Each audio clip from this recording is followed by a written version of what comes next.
तहरीक इंसाफ के एहतजाज से निपटने के लिए रावलपिंडी और इस्लामाबाद इंतजामिया ने तैयारियां मुकम्मल कर ली हैं। दोनों शहरों में क्या इकदाम किए गए हैं, जानेंगे डॉन न्यूज के नुमाइंदे ताहिर नसीर से। ताहिर, बताइएगा जुड़वां शहरों की इंतजामिया की जानिब से क्या इंतजाम किए गए?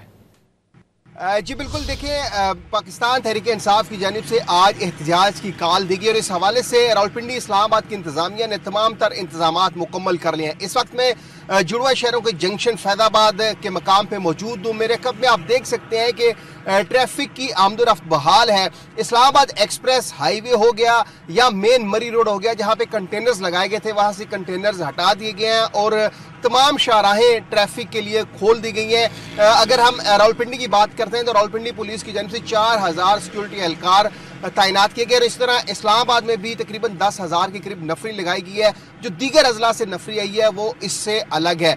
अगर हम क्योंकि दफ़ा 144 नाफिज है, जुड़वा शहरों में ज़िला इंतज़ामिया की जानिब से सख्ती से अहकामात जारी किए गए हैं कि जलसे जुलूस और रैलियों पर पाबंदी है। जहाँ पर भी 4 या इससे ज़ायद कारकुनान इकट्ठे होंगे उनको फौरी तौर पर गिरफ्तार किया जाएगा। रात के भी रावलपिंडी और इस्लामाबाद की पुलिस ने मुख्तलिफ मकामात पर थाने जो है छापे मारे हैं। तकरीबन 450 के लगभग कारकुनान को हिरासत में लिया गया और इसके साथ साथ लिस्टें जो है वो फराम की गई हैं रावलपिंडी पुलिस को, इस्लामाबाद पुलिस को, और जो पार्टी क़यादत है, जो बड़े रहनुमा हैं, उनकी गिरफ्तारियों के लिए अभी भी छापे मारे जा रहे हैं। पुलिस हुकाम का ये कहना है कि किसी भी मकाम से पाकिस्तान तहरीक इंसाफ के कारकुनों को इस्लामाबाद की जानिब पेशकदमी नहीं करने दी जाएगी।